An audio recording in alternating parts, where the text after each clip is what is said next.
diferente. Vou plantar modas bonitas, da ideia sai a semente. O disco que estou gravando é a terra preparada.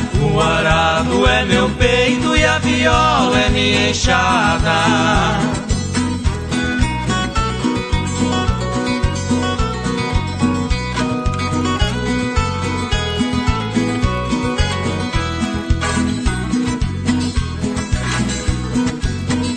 Meus dedos, meus empregados sempre trabalham direito. A semente quando nasce explode dentro do peito.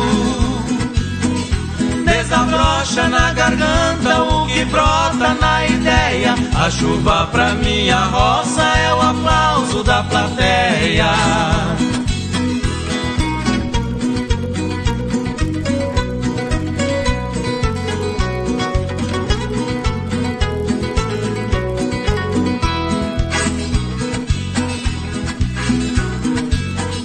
O produto que cultivo tem me dado boa renda. No mercado brasileiro tenho muitas encomendas.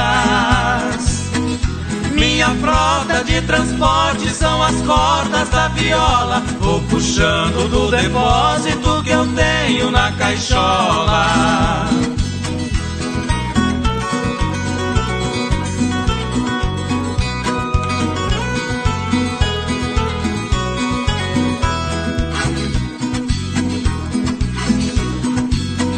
Depois do produto pronto, entrego na gravadora. Ela põe na embalagem, distribui nas emissoras. Também nas lojas de discos deste meu Brasil inteiro.